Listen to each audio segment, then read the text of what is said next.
Cuando mi abuelo me arrastraba al establo, rezaba para morir rápido. «Voy a domarte hasta que aprendas a obedecerme», gritaba él mientras chasqueaba el látigo cerca de mi rostro. Por años fui tratada como un animal salvaje que necesitaba ser quebrado, hasta que un día entendí que la única criatura más fuerte que mi miedo era aquella que él tampoco podía controlar. Buenos días, buenas tardes o buenas noches, mis queridos. Qué alegría poder estar aquí con ustedes una vez más.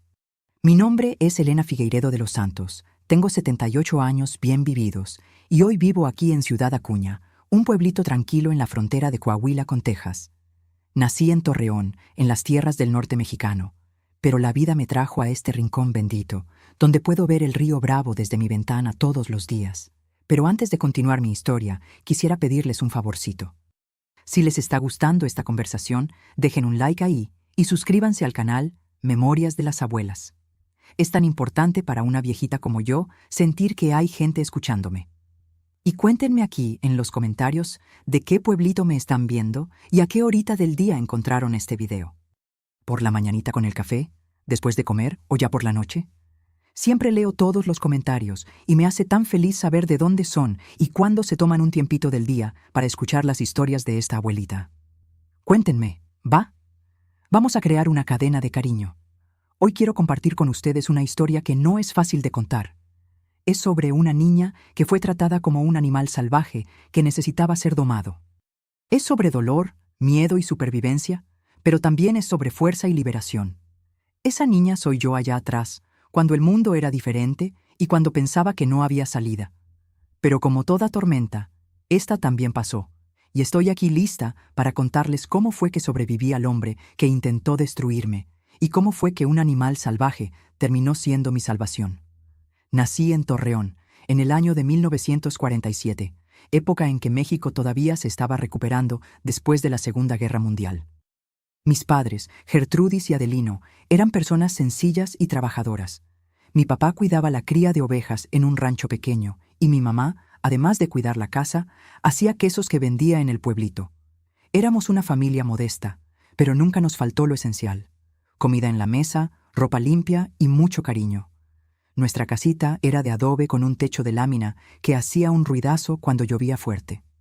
Tenía apenas 3 cuartos: la cocina, que era el corazón de la casa, con una estufa de leña que siempre estaba prendida, el cuarto de mis padres, y un rinconcito separado por una cortina de tela colorida, donde estaba mi camita. ¿El baño? Ay, mis queridos, en aquella época era una casita de madera afuera con un hoyo en el piso. Hoy ustedes los jóvenes ni se imaginan cómo era, ¿verdad? Pero uno se acostumbra a todo en esta vida. Mi infancia fue sencilla pero feliz. Por las mañanitas ayudaba a mi mamá a ordeñar las vacas y a alimentar las gallinas. Después del desayuno me iba a la escuelita rural, que quedaba como a 3 kilómetros de nuestra casa. Iba a pie, junto con otros niños de los alrededores. La maestra, doña Eulalia, era seria pero justa. Nos enseñaba a leer, a escribir y a hacer las cuentas.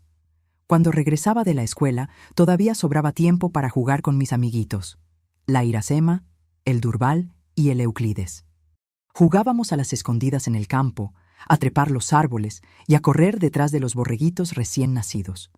Los domingos íbamos todos juntos a la iglesita de Nuestra Señora de Guadalupe, en el centro de Torreón. Mi mamá me ponía el único vestidito bonito que tenía, me pasaba un listón en el cabello y allá íbamos nosotros, en la camioneta del señor Olivo, el vecino que daba aventón a quien quisiera ir a misa. Después de la iglesia era día de fiesta. Comíamos tacos de barbacoa, tomábamos aguas frescas y bailábamos al son del acordeón del viejo Teodoro. Eran tiempos buenos, ¿saben? No teníamos mucho, pero teníamos paz. Pero la vida tiene sus caprichos y a veces cambia de repente, sin avisar. Acababa de cumplir 12 años cuando la tragedia tocó a nuestra puerta. Era invierno, el más duro que Torreón había visto en muchos años. El norte, ese viento frío y cortante que viene del desierto, no daba tregua. Mi papá tuvo que ir hasta la ciudad vecina para buscar medicina para las ovejas que se estaban enfermando. Mi mamá insistió en ir con él, pues quería visitar a una comadre que estaba en cama. Nunca regresaron a casa. El puente sobre el arroyo se había derrumbado con las lluvias fuertes y la camioneta. Dios mío, hasta hoy me duele hablar de esto. La camioneta fue arrastrada por la corriente. Encontraron los cuerpos 2 días después, enredados en las ramas de un mezquite 3 kilómetros río abajo. De repente, estaba sola en el mundo, sola y sin rumbo. No tenía parientes cercanos en Torreón. El único pariente vivo que me quedaba era mi abuelo paterno, Eustaquio Figueiredo, un hombre que apenas conocía. Era el dueño de un rancho de cría de caballos en Piedras Negras, cerca de la frontera con Texas. Mi papá se había alejado de él hacía muchos años por razones que nunca quiso contarme. Decía solamente que el viejo era difícil de tratar. Las autoridades de la ciudad no tuvieron opción.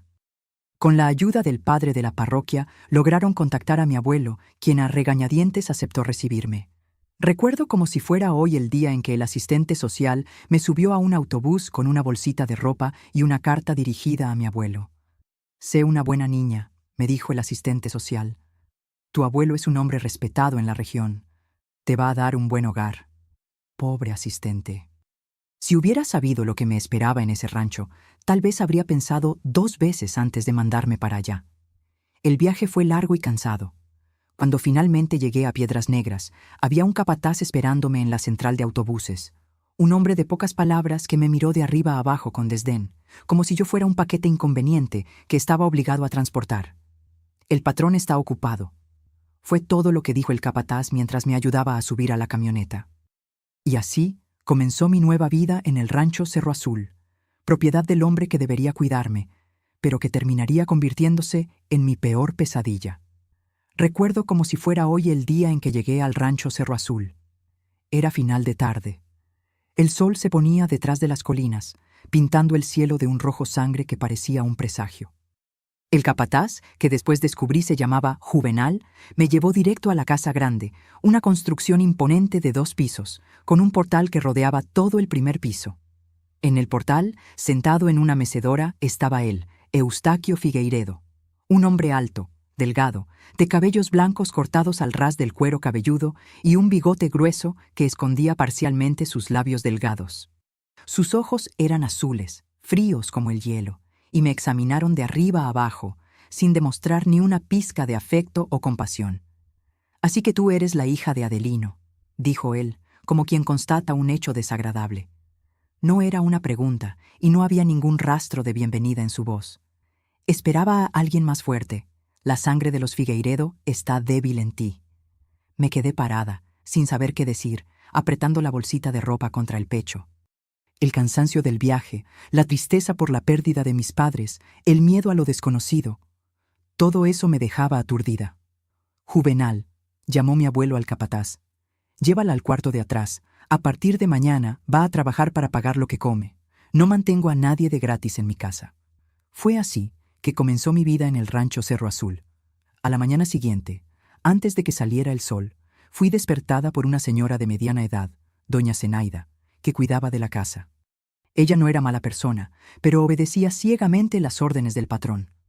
«Tu abuelo quiere que empieces a aprender los trabajos de la casa», me explicó doña Zenaida mientras me entregaba un delantal desteñido.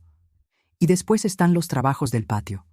Gallinas que alimentar, huerto que cuidar. Mientras más rápido aprendas, menos problemas vas a tener». En los primeros días, intenté adaptarme. Trabajaba duro, desde el amanecer hasta el anochecer. Limpiaba, lavaba, cocinaba al lado de doña Zenaida. Mi abuelo casi no me dirigía la palabra. A veces, durante la cena, única comida que hacíamos juntos en silencio sepulcral, sentía su mirada pesada sobre mí, como si estuviera evaluando constantemente si yo merecía el plato de comida frente a mí. El rancho Cerro Azul era conocido en toda la región por la calidad de sus caballos. Mi abuelo criaba principalmente caballos cuartos de milla, raza valorizada en el norte mexicano. Tenía compradores de toda la República e incluso de Texas y Nuevo México. Pero el orgullo del rancho, lo que realmente distinguía al Cerro Azul de los demás, era la cría de caballos para rodeos y charreadas. Fue durante mi segunda semana en el rancho que vi por primera vez el establo principal. Era una construcción grande, hecha de madera y piedra, alejada de la casa. Yo tenía órdenes expresas de no acercarme ahí sin el permiso de mi abuelo, pero ese día él mismo me llamó. «Ven», ordenó después del desayuno. «Quiero que veas algo». Lo seguí en silencio hasta el establo. Allá dentro, el olor a heno, cuero y sudor de caballo era fuerte. Había cerca de 12 pesebres, la mayoría ocupados por caballos magníficos. Mi abuelo caminaba por el pasillo central con pasos firmes, parando aquí y allá para verificar un animal. Aquí está la verdadera riqueza de los Figueiredo, dijo con un orgullo que nunca demostraba por nada más. Caballos de sangre pura, criados con disciplina rigurosa. Un caballo sin disciplina no vale nada. Es como la gente. Al fondo del establo había un pesebre más grande, separado de los otros.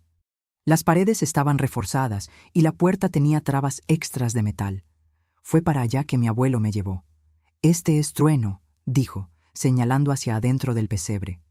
Me acerqué con cuidado. Adentro había un caballo negro como la noche, grande y musculoso. A diferencia de los otros que parecían mansos, este se mantenía al fondo del pesebre, los ojos fijos en nosotros, especialmente en mi abuelo. Había algo salvaje en esos ojos, una furia contenida que me hizo retroceder instintivamente. «El mejor semental que he criado», continuó mi abuelo. «Hijo de campeones, sangre pura de los mejores, pero terco, rebelde». Mientras hablaba, agarró una vara larga que estaba apoyada en la pared. Con ella, golpeó la puerta del pesebre. El caballo retrocedió, pero luego avanzó, bufando, mostrando los dientes. «¿Ves?», rió mi abuelo, una risa seca y sin alegría, llena de fuego. «Algunos piensan que es defecto, yo digo que es virtud. Sus potrillos son los mejores. Tiene un espíritu fuerte, pero necesita ser domado continuamente, como todo lo que es salvaje». Entonces se volteó hacia mí. Su mirada fría me recorrió de arriba a abajo y sentí un escalofrío de miedo. Vi cómo miraste al animal, con miedo, debilidad. «Así terminó tu padre, débil, incapaz de enfrentar la vida como un verdadero Figueiredo». Sus palabras me hirieron profundamente. Yo amaba a mi papá y sabía que era un hombre bueno y trabajador. ¿Qué había de malo en eso? «Pero todavía puedes aprender», continuó. «Todavía puedo enseñarte lo que tu padre se negó a aprender, a ser fuerte, a tener disciplina, a domar la debilidad dentro de ti». Fue ese día en el establo, mirando a ese hombre amargo y cruel, que me di cuenta. Mi abuelo no me veía como una nieta que necesitaba cariño y protección después de perder a sus padres. Me veía como algo salvaje que necesitaba ser domado, así como veía a Trueno. El primer incidente ocurrió algunas semanas después. Estaba en el patio tendiendo ropa en el tendedero cuando tiré accidentalmente una sábana en el lodo. Era la sábana de la cama de mi abuelo. Doña Zenaida vio lo que pasó y su rostro palideció. «Niña, corre y lava eso antes de que el patrón lo vea», susurró doña Zenaida, mirando asustada hacia la casa. Pero era demasiado tarde. Mi abuelo estaba en el portal y había visto todo. Bajó los escalones lentamente, su rostro una máscara de frialdad. «¿Qué fue eso que vi?», preguntó. La voz baja, más amenazadora que un grito. «Fue sin querer, abuelito», respondí temblando. Era la primera vez que lo llamaba así, esperando que eso pudiera ablandar su corazón. «Voy a lavarlo de nuevo. Va a quedar limpio, se lo prometo». «¿Abuelito?», repitió con desprecio. «Yo no soy tu abuelito cuando actúas como una tonta incompetente. Te voy a mostrar lo que pasa con quien no hace las cosas bien en mi casa». Agarró mi brazo con fuerza y comenzó a arrastrarme hacia el establo. Doña Zenaida se quedó atrás, mirando con pena, pero sin atreverse a intervenir. Yo le suplicaba, le decía que iba a arreglar el error, pero él no escuchaba. Llegando al establo, me empujó hacia adentro. En el centro del pasillo había un poste de madera grueso usado para amarrar los caballos durante el baño o el cepillado. Fue ahí que me hizo quedarme de frente al poste. «Agárrate de él», ordenó. Cuando dudé, gritó, «¡Agárrate!». Obedecí temblando. Entonces oí el sonido de cuero siendo manipulado.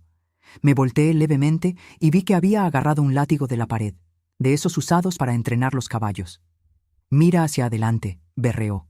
Entonces su voz bajó, volviéndose casi un susurro helado.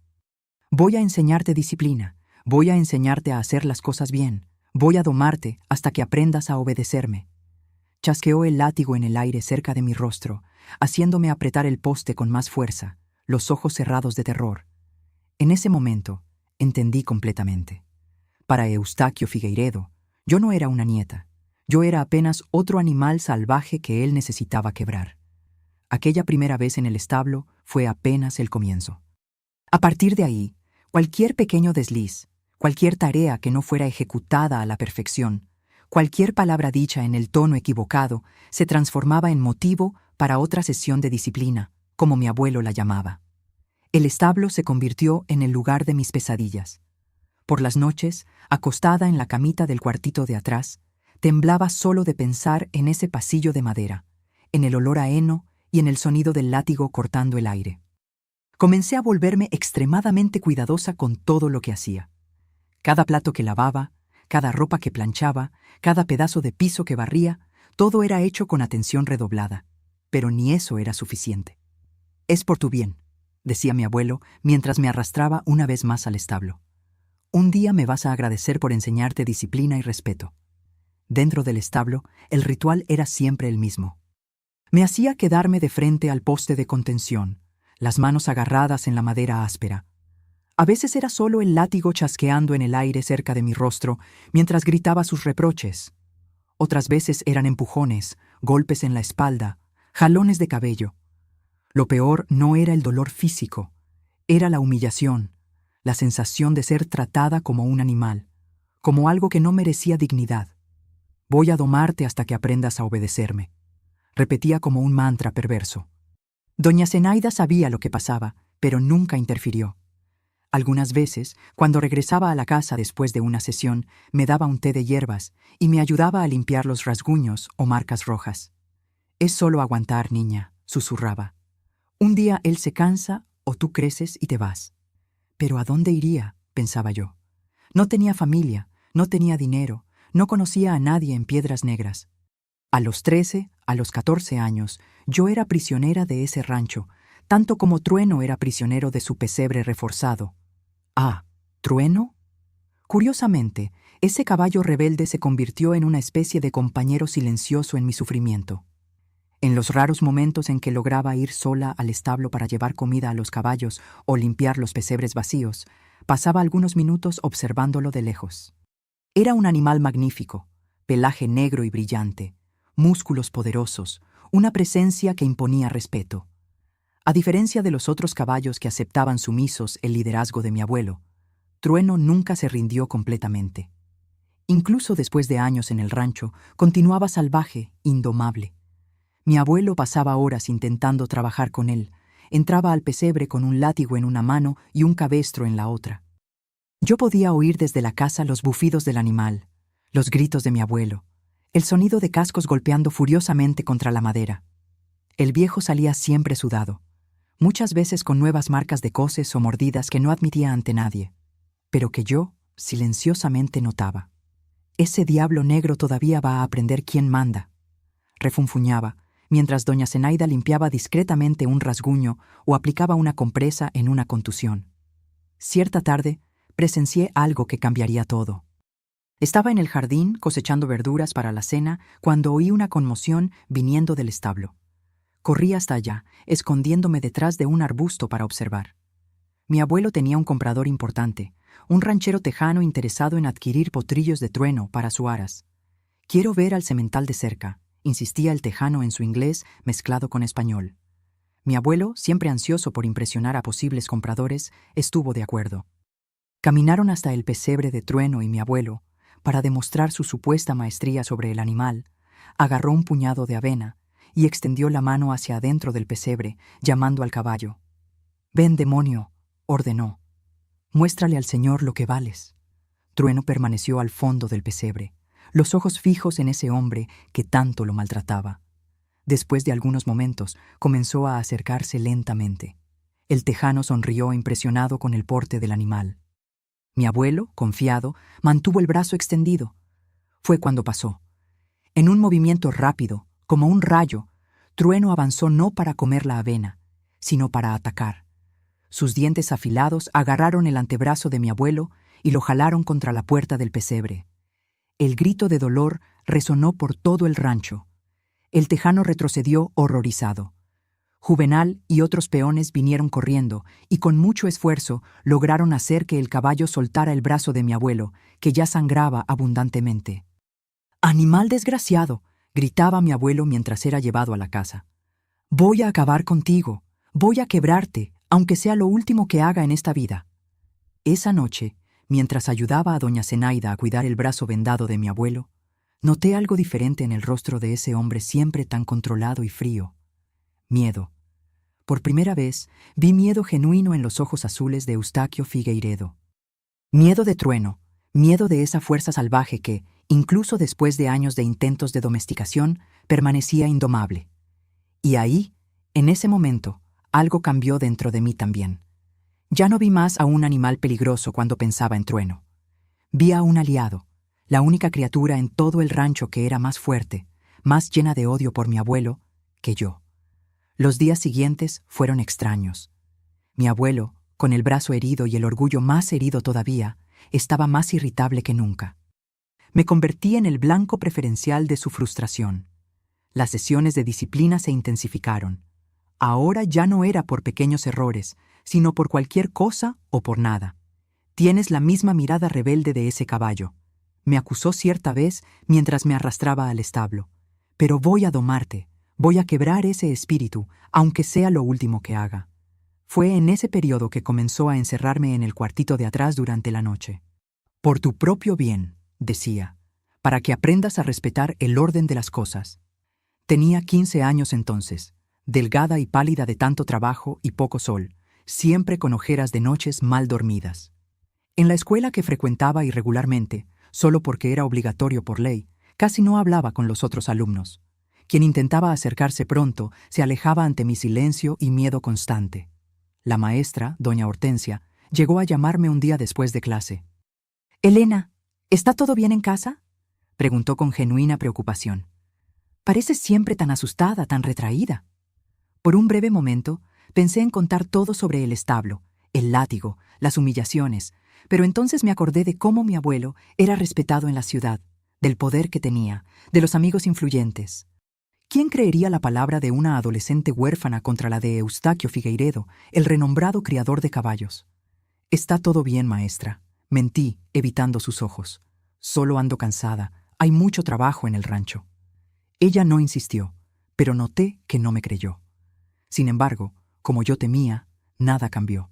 Nadie interviene fácilmente en los métodos de crianza de un hombre como mi abuelo. Fue en esa época que comencé a observar más atentamente el pesebre de Trueno. En los momentos en que tenía que limpiar el establo, estudiaba discretamente la tranca de la puerta, las bisagras, los puntos débiles de la estructura. El caballo, por su parte, parecía observarme también.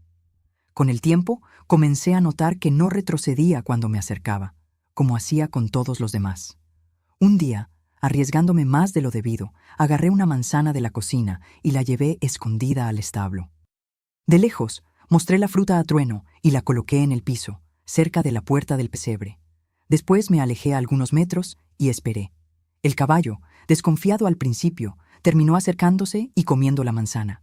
Fue nuestro primer momento de, no diría amistad, pero tal vez reconocimiento mutuo.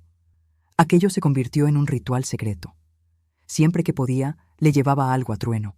Una manzana, zanahorias, un puñado de avena. Nunca intenté tocarlo, ni siquiera acercarme mucho. Solo dejaba el alimento y me alejaba, hablando bajito con él. «Somos parecidos, tú y yo», susurraba.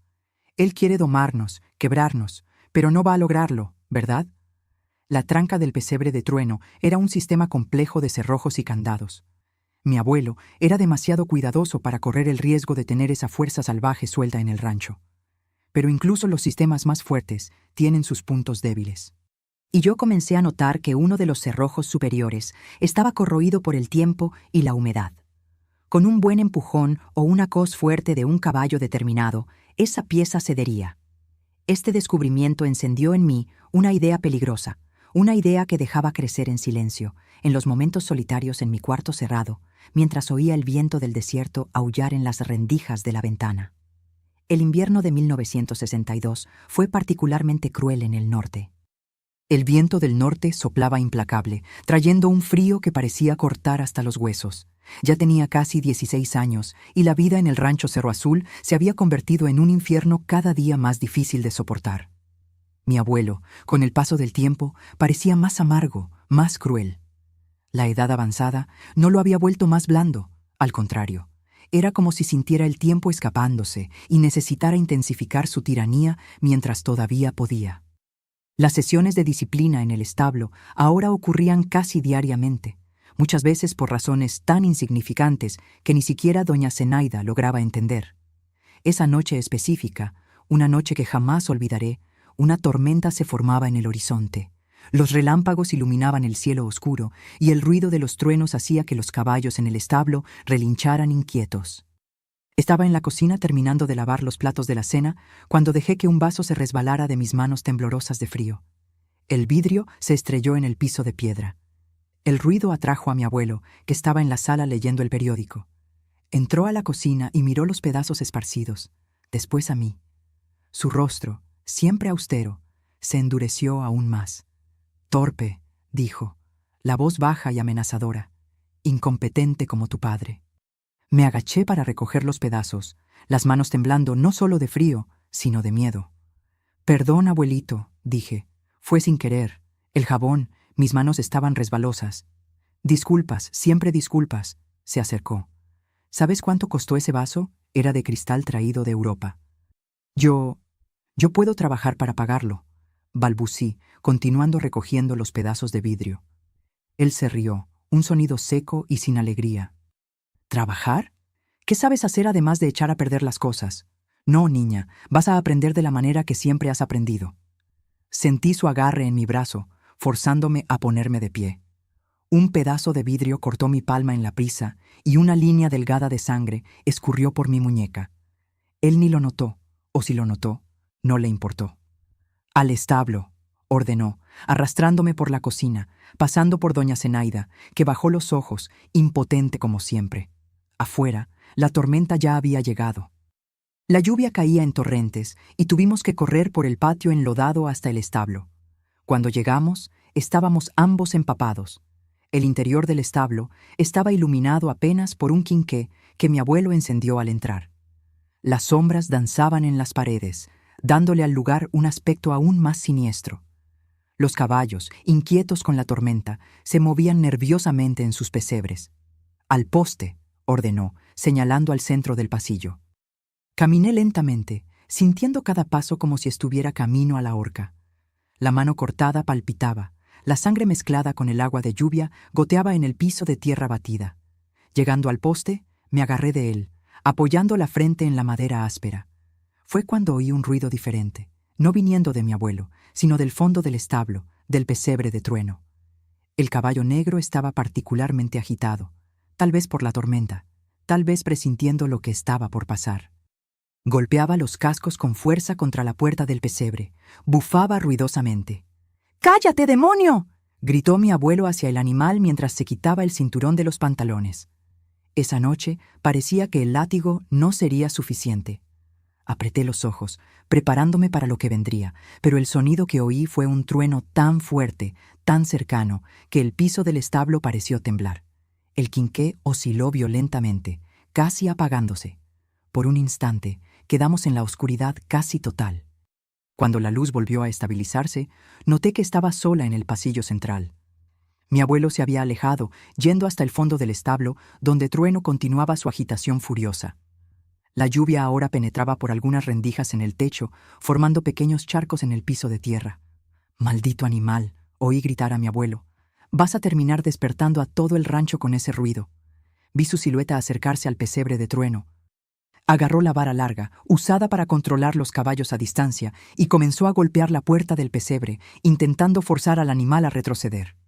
«¡Retrocede! ¡Retrocede, diablo!», gritaba. Pero Trueno no retrocedió. Al contrario, pareció ponerse aún más furioso. Las coces contra la puerta del pesebre se intensificaron y entonces, a la luz temblorosa del quinqué, vi lo que había observado discretamente durante semanas. El cerrojo superior de la puerta comenzó a ceder con la fuerza de los impactos. Mi abuelo, en su furia, no se dio cuenta. Continuaba gritándole al animal, golpeando la puerta con la vara. Yo podría haber avisado, podría haber gritado que la puerta estaba cediendo, que el caballo estaba a punto de liberarse, pero no hice nada de eso. Me quedé ahí agarrada al poste, observando el miedo y la esperanza luchando dentro de mí como dos animales salvajes. Trueno dio otra coz poderosa. El cerrojo, ya corroído por la humedad y desgastado por el tiempo, finalmente cedió con un chasquido metálico. La puerta del pesebre se abrió violentamente, tomando a mi abuelo por sorpresa. Él se tambaleó hacia atrás, tropezando con una cubeta de agua. Cayó de espaldas en el piso de tierra, la vara escapando de sus manos. Trueno permaneció por un instante en la entrada del pesebre, como una aparición demoníaca, los ojos reflejando la luz del quinqué, el vapor saliendo de sus narices dilatadas. Entonces, como si hubiera esperado años por ese momento, y tal vez lo había hecho, avanzó. El grito de mi abuelo fue ahogado por otro trueno. Me tapé los oídos y cerré los ojos, pero no logré bloquear completamente los sonidos que siguieron. El golpear de cascos, los gritos ahogados, el sonido de algo pesado siendo arrastrado por el piso. Después, el relincho furioso, casi triunfante. Cuando finalmente encontré coraje para abrir los ojos, la escena frente a mí era de pesadilla. Trueno continuaba en el pasillo, inquieto, moviéndose de un lado a otro, bufando. En el piso, iluminado por la luz oscilante del quinqué, estaba mi abuelo, o lo que quedaba de él. No puedo describir lo que sentí en ese momento. No fue alegría, ni alivio, ni venganza satisfecha. Fue un vacío enorme, como si un abismo se hubiera abierto dentro de mí. Lentamente me solté del poste. Mis piernas apenas me sostenían. Trueno, al verme mover, volvió su atención hacia mí. Retrocedí, recargándome en la pared del establo. El animal se acercó, los cascos manchados de sangre dejando marcas en el piso de tierra. Se detuvo a algunos metros de mí, los ojos negros fijos en los míos. Nos quedamos así, mirándonos. ¿Por cuánto tiempo no sé decir? La tormenta rugía afuera. Los relámpagos iluminaban brevemente el interior del establo a través de las rendijas. Y nosotros dos, la niña quebrada y el caballo indomable, nos mirábamos en un entendimiento silencioso. Entonces, lentamente, Trueno se alejó, caminó hasta la puerta del establo, que estaba entreabierta, y salió a la noche tormentosa. Los otros caballos, agitados con todo lo que había pasado, relinchaban y golpeaban contra sus pesebres, pero ninguno logró escapar. Me quedé ahí paralizada por mucho tiempo. La lluvia disminuyó gradualmente, los truenos se alejaron y yo continuaba en el mismo lugar, incapaz de moverme, de pensar claramente, de decidir qué hacer. Fue Juvenal quien me encontró horas después. Atraído por los relinchos incesantes de los caballos, vino a verificar el establo y se topó con la escena. Yo todavía recargada en la pared en estado de shock. Mi abuelo en el piso, el pesebre de Trueno vacío, la puerta reventada. «¡Dios mío del cielo!», exclamó Juvenal, soltando la linterna que traía. «Niña, ¿qué pasó aquí?». Mi voz salió como un susurro. El caballo, la tormenta, se asustó con los truenos, reventó la puerta. Mi abuelo intentó contenerlo. Juvenal no hizo más preguntas, salió corriendo para pedir ayuda. Pronto, todo el rancho estaba despierto. Doña Zenaida me llevó a la casa, me dio té caliente, me cubrió con cobijas. Yo temblaba incontrolablemente, no sé si de frío, de miedo o de shock. Las horas siguientes fueron confusas. Hombres entraban y salían de la casa. Alguien fue a buscar al médico a la ciudad, pero era demasiado tarde. Oí fragmentos de conversaciones. El animal huyó. Probablemente está en el campo. Vamos a organizar una búsqueda al amanecer. Por la mañana, el delegado de la ciudad vino hasta el rancho. Me hizo algunas preguntas, pero yo apenas podía responder. Juvenal contó lo que sabía, lo poco que sabía. La conclusión fue rápida y simple: un terrible accidente. El viejo Eustaquio Figueiredo, conocido por su temperamento fuerte y por su terquedad en lidiar personalmente con el semental más peligroso del rancho, finalmente había pagado el precio de su imprudencia. Nadie cuestionó qué hacía yo en el establo a esa hora de la noche. Nadie preguntó sobre las marcas en mi cuerpo, sobre los años de abuso. La verdad fue sepultada junto con mi abuelo, en una ceremonia rápida y poco concurrida algunos días después. En cuanto a Trueno, nunca más fue encontrado. Algunos peones dijeron haber visto un caballo negro galopando libre por los campos en dirección a la frontera con Texas. Pero podía ser cualquier caballo, o tal vez solo una leyenda que comenzó a formarse, susurrada por los trabajadores del rancho. Yo sabía apenas una cosa: por primera vez en casi 4 años no tendría que temer la noche. No tendría que temer los pasos de mi abuelo en el pasillo.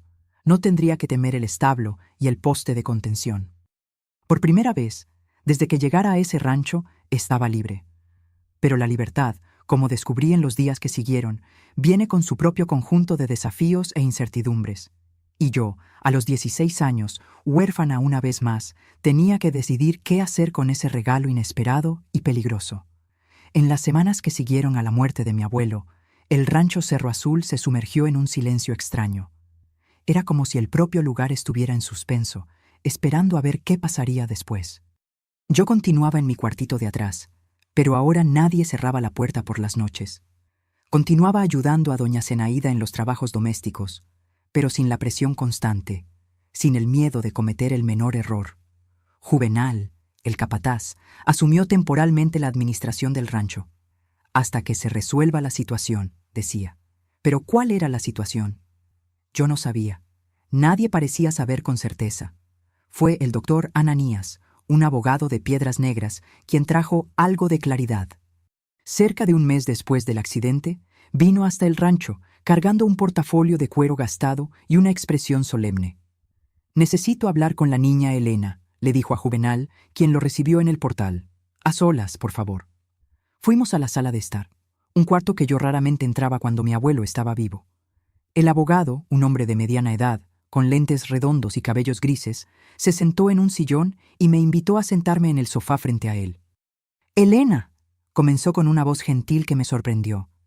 «Sé que las últimas semanas han sido difíciles para ti. Perder a tu abuelo de esa manera tan inesperada». Mantuve la mirada baja, sin saber qué responder. No quería fingir tristeza, pero tampoco sabía si era seguro de mostrar alivio. «Estoy aquí porque, como abogado de tu abuelo, tengo la responsabilidad de ejecutar su testamento», continuó. «Y tú, como única descendiente directa, eres la heredera universal de los bienes de Eustaquio Figueiredo». Levanté los ojos, sorprendida. «¿Heredera?» «Sí. El rancho Cerro Azul, todos los animales, excepto, claro, el semental que... Bueno, las cuentas bancarias, las inversiones, todo pasa a ti». Me quedé sin palabras. Nunca había considerado esa posibilidad. En realidad, desde la muerte de mi abuelo, me estaba preparando para ser mandada lejos, para tener que encontrar algún lugar para vivir, algún trabajo para sostenerme. Pero el doctor Ananías continuó, ajustándose los lentes. «Hay un problema. Tienes apenas 16 años. Legalmente, no puedes administrar estos bienes hasta cumplir la mayoría de edad». «¿Y qué pasa entonces?», pregunté, encontrando mi voz finalmente. «Normalmente sería designado un tutor legal para cuidar de tus intereses hasta que cumplas 21 años. Tu abuelo no dejó instrucciones específicas sobre esto, lo cual es poco común». Nos quedamos en silencio por algunos momentos. El tic-tac del reloj de pared parecía ensordecedor. «¿Hay alguien en tu familia que pudiera asumir esa responsabilidad?», preguntó finalmente. Moví la cabeza negativamente. «No tengo a nadie más. Mis padres fallecieron cuando tenía 12 años. No conozco otros parientes». El doctor Ananías suspiró. «Entiendo. Bueno, en ese caso el juez tendrá que designar un tutor.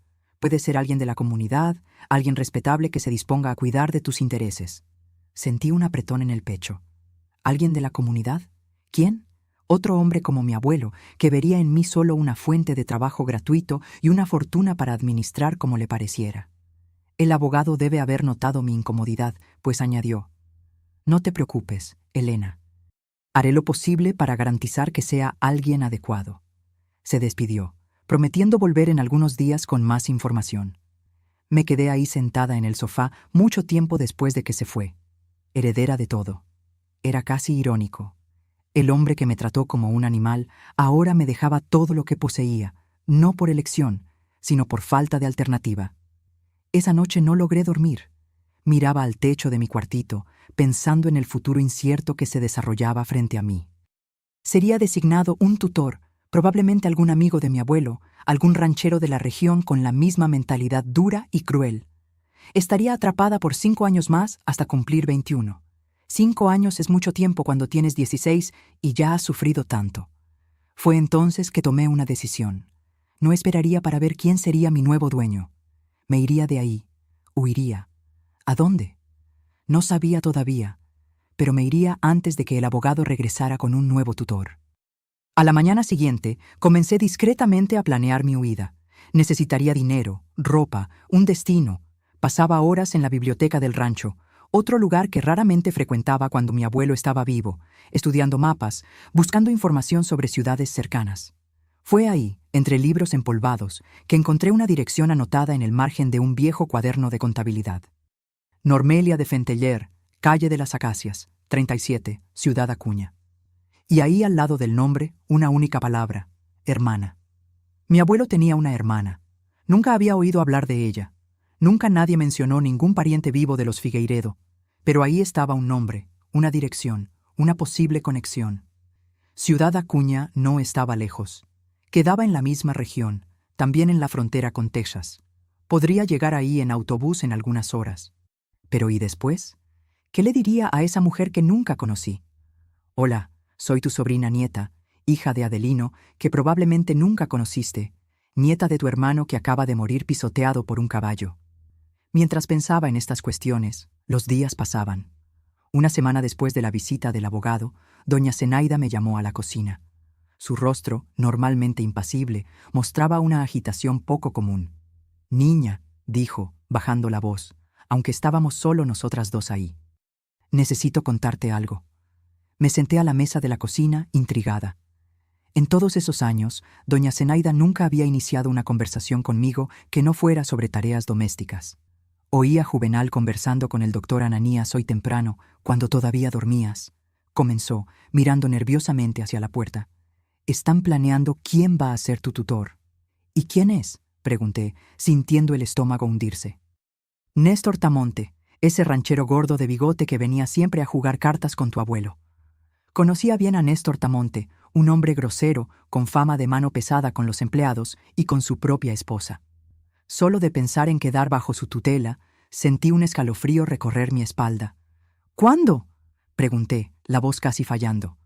«El juez va a oficializar el lunes. Después de eso, Néstor viene a buscarte para que vivas en su rancho». 3 días. Tenía apenas 3 días para actuar.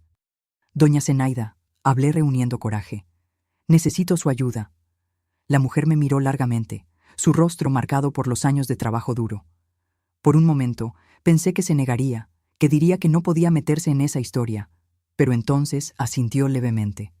«¿Qué puedo hacer, niña?». En las próximas 48 horas, con la ayuda silenciosa pero eficiente de doña Zenaida, preparé mi huida. Ella me ayudó a reunir algo de dinero, no mucho, apenas lo suficiente para el pasaje de autobús y algunos días de hospedaje barato.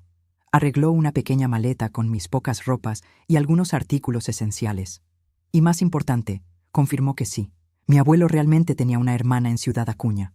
Normelia era más joven que Eustaquio, y según doña Zenaida, los dos habían roto relaciones hacía décadas por un desacuerdo familiar. «Ella es diferente de él», me aseguró doña Zenaida. «Muy diferente, gentil, por lo que he oído decir. Se casó con un inmigrante alemán, lo que tu abuelo nunca aceptó. Tiene una pequeña tienda de artículos de costura en la ciudad. Una tía abuela, una posible aliada, una esperanza». En la madrugada de domingo para lunes, antes del amanecer, salí silenciosamente del rancho Cerro Azul. Doña Zenaida estaba despierta, esperándome en la cocina. Me entregó un envoltorio con pan y queso para el viaje y, para mi sorpresa, me abrazó brevemente. «Buena suerte, niña», susurró. «Que la Virgen de Guadalupe te proteja». Caminé hasta la carretera principal, donde tomaría el primer autobús a Ciudad Acuña. La oscuridad todavía era casi completa, pero en el horizonte ya se anunciaba el primer resplandor del día. Mientras esperaba a la orilla de la carretera, miré una última vez hacia la silueta del rancho contra el cielo que comenzaba a aclarar. No sentí tristeza, ni rabia, ni venganza satisfecha. Apenas un inmenso alivio por estar partiendo. El autobús llegó poco después del amanecer. Un vehículo viejo y ruidoso que hacía la ruta entre los pequeños pueblos de la frontera. Pagué mi pasaje con los billetes arrugados que doña Zenaida me había dado y me acomodé en un asiento al fondo. Cuando el motor ronroneó y el autobús comenzó a alejarse, cerré los ojos y dejé escapar un largo suspiro. Estaba realmente pasando. Estaba libre. El viaje a Ciudad Acuña duró casi todo el día, con varias paradas en pueblitos a lo largo del camino. Miraba por la ventana, viendo el paisaje del norte mexicano extenderse infinito, los campos ondulando con el viento, el ganado pastando tranquilo. Era el mismo paisaje que conocía, pero ahora parecía diferente, más abierto, más lleno de posibilidades. Llegué a Ciudad Acuña al final de la tarde. Era un pueblo pequeño, pero más grande que Piedras Negras, con un malecón movido a las orillas del río Bravo. Pregunté a algunas personas dónde quedaba la calle de las Acacias y, siguiendo sus indicaciones, pronto me vi frente a una casita sencilla pero bien cuidada, con un pequeño jardín al frente y un letrero discreto en la ventana. Mercería Fenteler. Me detuve en la banqueta, dudando. ¿Y si no me recibía bien? ¿Y si no me creía? ¿Y si después de tantos años alejada de su hermano no quería nada con su descendencia? Estaba a punto de dar media vuelta cuando la puerta se abrió y una mujer mayor salió a regar las plantas del jardín. Era pequeña y delgada, con cabellos blancos recogidos en un chongo sencillo. Usaba un delantal florido sobre un vestido oscuro. A primera vista, no se parecía en nada a mi abuelo, hasta que se volteó y vi sus ojos, azules como los de él. Pero donde los ojos de Eustaquio eran fríos y duros, los de ella eran vivos y brillantes. ¿Puedo ayudarte?, preguntó, notándome parada en la banqueta con una maleta en la mano. Su acento tenía una leve cadencia alemana, probablemente influencia del marido. ¿La señora es Normelia? ¿Normelia de Fenteller?, pregunté, la voz temblorosa. Sí, soy yo, estrechó los ojos, intentando reconocerme. ¿Nos conocemos? No, señora. Mi nombre es Elena Figueiredo de los Santos. Yo soy nieta de su hermano, Eustaquio. La regadera que sostenía se resbaló de sus manos y cayó en el pasto con un golpe seco. Su mano fue al pecho y por un momento temí que se pusiera mal. ¿Nieta de Eustaquio?, repitió con voz débil. Dios mío del cielo, ¿eres hija de quién? De Adelino. Él murió hace 4 años junto con mi mamá. Adelino, murmuró, y había una tristeza profunda en su voz. Nunca conocí a tu padre, ¿sabes? Cuando él nació, Eustaquio y yo ya no nos hablábamos, pero oí decir que era un buen hombre. Se acercó, examinando mi rostro con atención. Tienes los ojos de él, los ojos de los Figueiredo, pero gracias a Dios no tienes el semblante duro. Entonces frunció el ceño, confundida. ¿Pero qué haces aquí? ¿Eustaquio sabe que estás aquí? Él murió, respondí simplemente. Hace 1 mes. Normelia hizo la señal de la cruz rápidamente. Que Dios tenga piedad de su alma, dijo sin gran emoción. Entonces miró mi maleta. ¿Viniste a quedarte? No sabía cómo responder. Había venido en busca de ayuda, de un refugio temporario, pero no había planeado más allá de eso. No sé, no tengo a dónde ir. La expresión de la señora se suavizó. Se acercó y, para mi sorpresa, tocó gentilmente mi rostro. Criatura, pareces exhausta y hambrienta. Ven, entra. Podemos conversar después de la cena. Y así, sin más preguntas, me acogió en su casa. Esa noche, sentada a la mesa de la cocina acogedora de Normelia, comí el mejor mole que había probado en mi vida. El marido de ella, Siegfried, un señor de cabellos blancos y rostro bondadoso, me trató con la misma gentileza natural, sin hacer preguntas, solo garantizando que comiera bien y me sintiera cómoda. Solo después, cuando Siegfried se retiró a dormir, fue que le conté a Normelia todo lo que había pasado.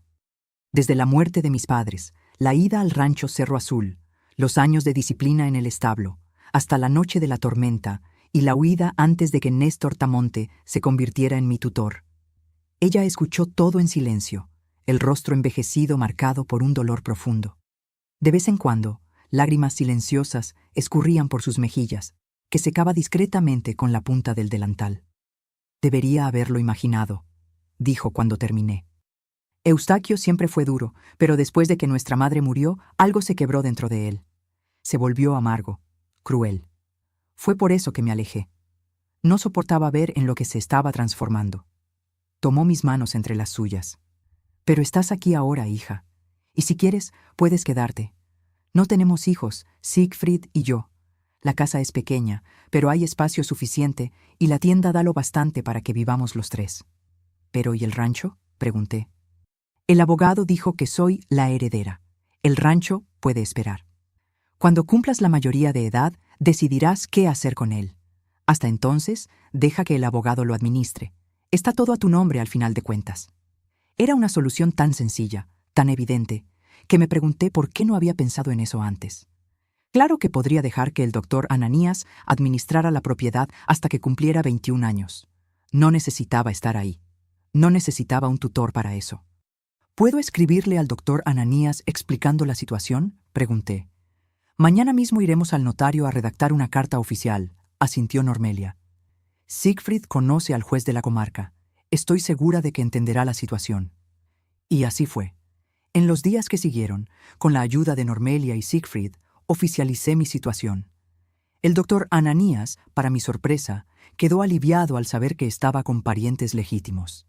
Acordó administrar el rancho en mi nombre, enviando reportes regulares sobre las finanzas y consultándome sobre decisiones importantes.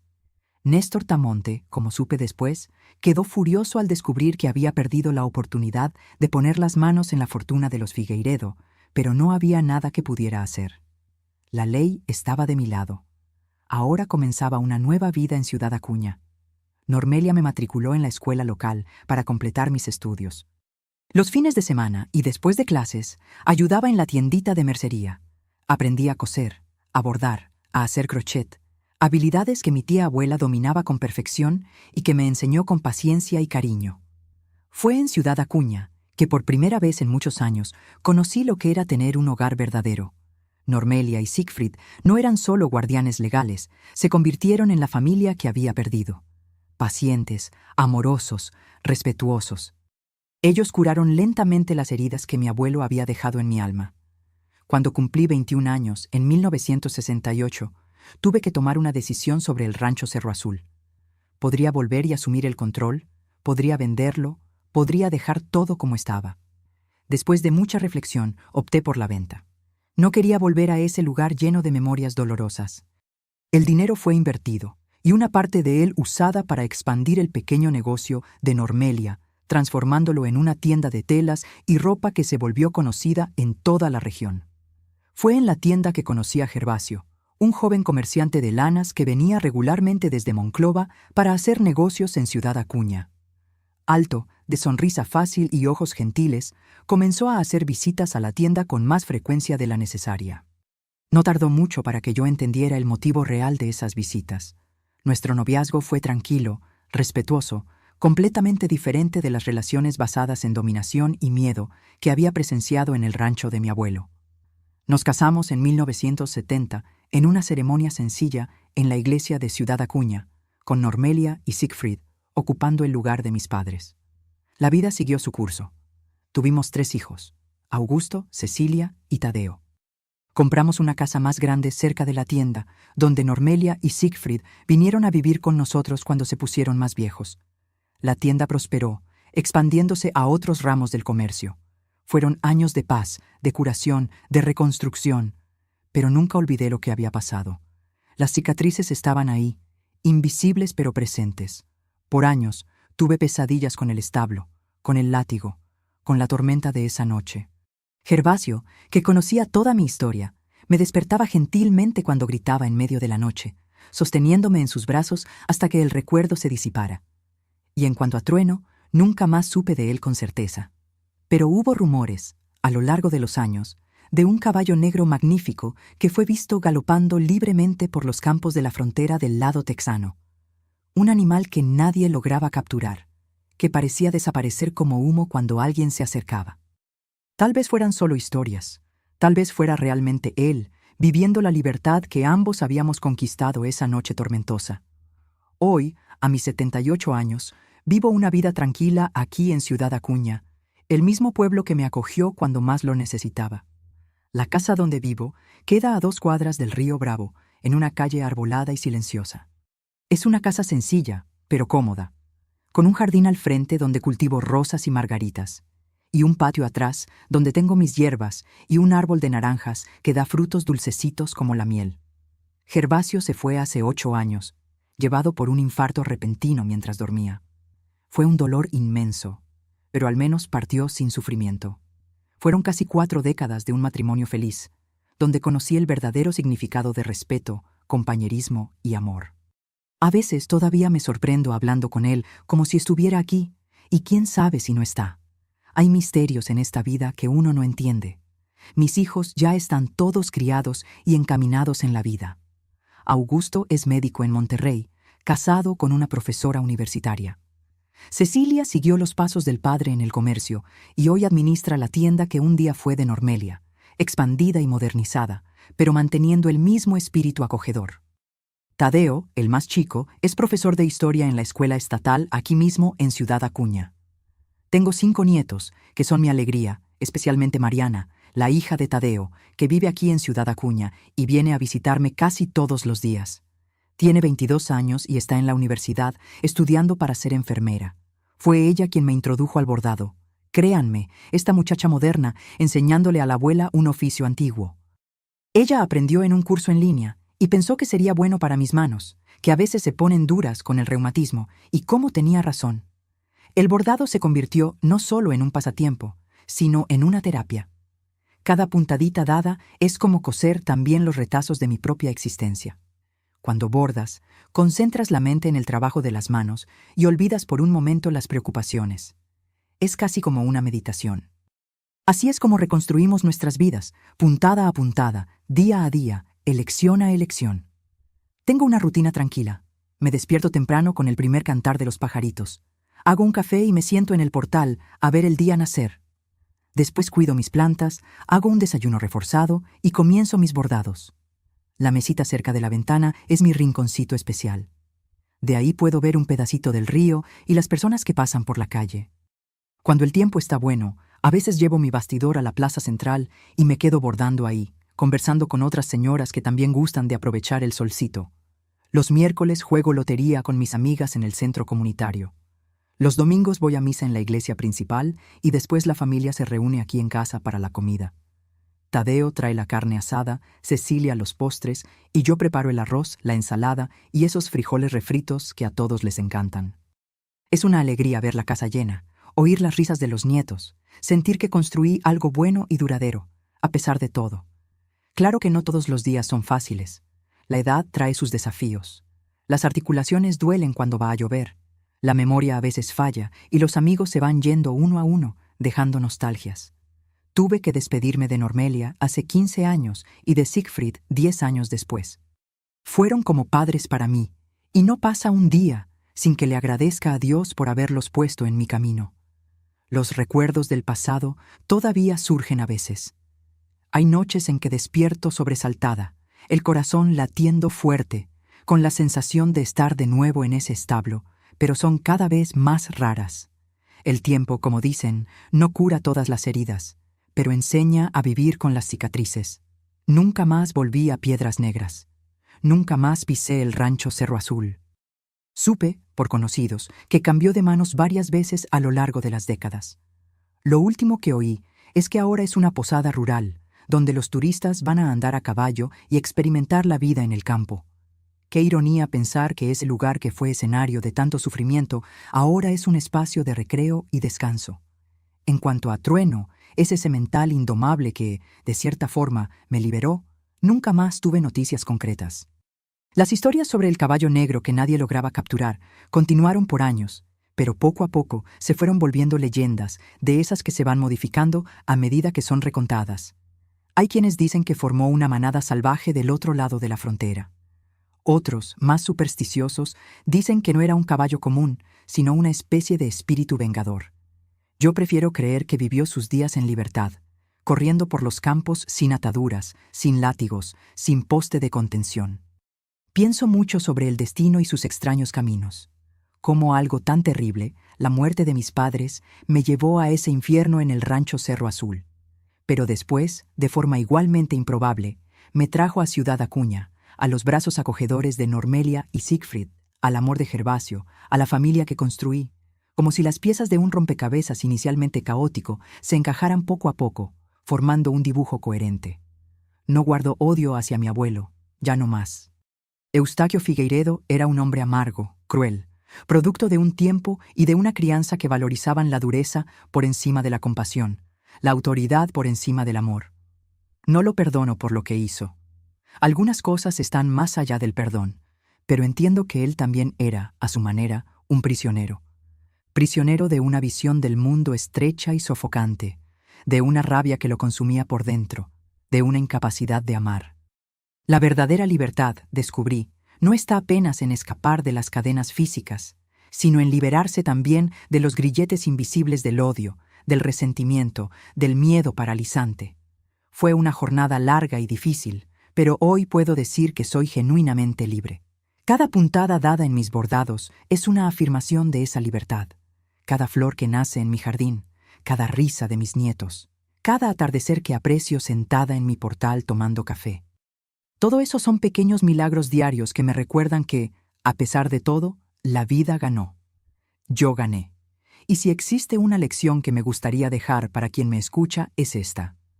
No importa qué tan oscura sea la noche, qué tan feroz sea la tormenta, siempre hay una posibilidad de amanecer. Siempre hay una oportunidad de libertad, de volver a empezar, de curación. A veces, esa oportunidad viene de los lugares más inesperados, como un caballo indomable en una noche de tormenta. Lo importante es reconocerla cuando aparece y tener el coraje de agarrarla con ambas manos. Mis queridos que me escucharon hasta aquí, gracias por la paciencia con esta viejita y sus memorias. Sé que no fue una historia fácil de oír, así como no fue fácil de vivir, pero quise compartirla porque creo que las historias tienen poder. Poder de curar, de conectar, de transformar. Cuando pienso en la niña asustada que fui, amarrada a ese poste de contención en el establo, con el látigo chasqueando cerca del rostro, mi corazón todavía se aprieta. Pero entonces recuerdo a la mujer en que me convertí. Madre, abuela, amiga, una persona que conoció el amor verdadero y construyó una vida significativa, a pesar de las cicatrices. Y siento un orgullo quieto, una gratitud profunda por el camino recorrido. Aprendí a lo largo de décadas que las cadenas más difíciles de romper son aquellas que cargamos dentro de nosotros. El miedo que paraliza, la desconfianza que aísla, la rabia que corroe. Incluso años después de estar físicamente libre de mi abuelo, todavía cargaba esas cadenas invisibles. Fue un proceso lento y doloroso aprender a confiar nuevamente, a aceptar cariño sin desconfiar de las intenciones, a permitirme ser vulnerable. Si estás viviendo tu propio infierno particular, sabe que no estás solo. En cada ciudad, en cada país, hay personas pasando por situaciones de abuso y dominación. Puede ser dentro de casa, en el trabajo, en una relación. El miedo y la vergüenza nos hacen creer que somos los únicos, que nadie entendería, que no hay salida. Pero eso es una mentira que el miedo cuenta para perpetuarse. Siempre hay una salida, incluso cuando no logramos verla. Para mí fue una dirección encontrada por casualidad en un viejo cuaderno. Para ti puede ser una llamada, una conversación con un amigo, un profesional que nota las señales y ofrece ayuda. A veces, la ayuda viene de formas inesperadas, como un caballo indomable en una noche de tormenta. Lo importante es mantener viva la llama de la esperanza, aunque sea pequeñita, aunque sea casi invisible. No dejes que se apague. Mientras hay esperanza, hay vida. Hay posibilidad de cambio. Yo lo sé porque lo viví. A los 16 años pensé que mi vida estaba acabada antes de comenzar de verdad. Pero mírenme ahora, décadas después, rodeada de amor, de familia, de pequeñas alegrías cotidianas que hacen que la vida valga la pena. Cada puntada en mi bordado me recuerda que incluso cuando la vida parece un enredo sin sentido por el revés, por el frente un dibujo bonito se está formando. Cada puntada es una elección, una pequeña decisión de continuar, de crear belleza incluso a partir del caos. Así es como reconstruimos nuestras vidas, puntada a puntada, día a día, elección a elección. Cuando Mariana me enseñó a bordar, a los 60 años, yo me resistía. Manos viejas no aprenden oficios nuevos, decía yo, pero ella insistía, paciente, como solo el amor sabe ser. Y poco a poco descubrí no solo una habilidad nueva, sino una forma de terapia, de meditación, de conexión con algo más grande que yo misma.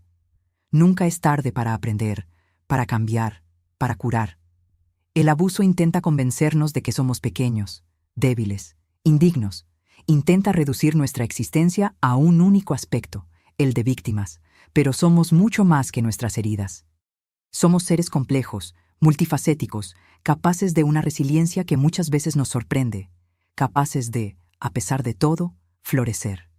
Y si estás del otro lado, si conoces a alguien que muestra señales de estar viviendo una pesadilla similar, no cierres los ojos. A veces, una palabra gentil, un oído atento, una mano extendida, puede ser la diferencia entre la desesperación y la esperanza. En cada lugar del mundo existen organizaciones y personas dedicadas a ayudar a quien sufre abuso. Búscalas, infórmate, sé parte de la solución. No importa dónde estés, recuerda que en toda cultura, en todo país, el respeto a la dignidad humana es un valor fundamental. Extiende tu mano a quien necesita, sé parte del cambio. La comunidad global puede y debe unirse para proteger a los más vulnerables entre nosotros. La vida me enseñó que el mayor acto de rebeldía contra aquellos que intentan quebrarnos es vivir plenamente, es amar sin miedo, es reír con el corazón abierto. Es encontrar belleza incluso en los lugares más improbables. Es despertar cada mañana y decir, todavía estoy aquí, todavía respiro, todavía tengo derecho a buscar la felicidad. No es una jornada fácil. Hay días en que los recuerdos vuelven con fuerza total, en que las cicatrices duelen como si fueran heridas abiertas, días en que la confianza parece imposible, en que el miedo intenta reasumir el control. Pero incluso en esos días hay elección. Podemos elegir dar un paso más, por más pequeño que sea, en dirección a la luz. Cuando miro hacia atrás, al largo camino recorrido desde esa noche de tormenta en que escapé del rancho Cerro Azul, siento una mezcla de incredulidad y gratitud. Incredulidad por haber sobrevivido a tanto. Gratitud por cada persona que me ayudó a lo largo del camino. Doña Zenaida con su apoyo silencioso. Normelia y Siegfried con su amor incondicional. Gervasio con su paciencia infinita. Mis hijos y nietos con la alegría que trajeron a mi vida. Y si llegaste hasta aquí conmigo, escuchando pacientemente las memorias de esta abuelita, quisiera pedirte un favor especial. Si esta historia tocó tu corazón, si encontraste en ella algún significado, algún consuelo, alguna esperanza, por favor, suscríbete al canal Memorias de las Abuelas y activa la campanita. Es muy importante para mí saber que mis palabras encontraron eco en alguien, que mi experiencia puede de alguna forma iluminar el camino de otra persona. Cada suscripción es como una mano extendida, formando una cadena de apoyo que puede alcanzar a otros que están sufriendo ahora mismo, necesitando oír que hay esperanza después de la tormenta. Deja también en los comentarios la palabra libertad, para que yo sepa que llegaste hasta el final de esta jornada conmigo. Es una palabra que carga tanto significado, ¿verdad? Es lo que todos buscamos al final de cuentas. Hazlo ahora. No esperes ni un minuto más. Únete a esta cadena de fuerza y esperanza que estamos construyendo juntos, porque ninguno de nosotros está realmente libre mientras haya personas atrapadas en situaciones de abuso. Gracias por escucharme. Que Dios bendiga a cada uno de ustedes donde quiera que estén. Y recuerden siempre, después de la más oscura de las noches, el sol vuelve a salir. Yo soy prueba viva de eso.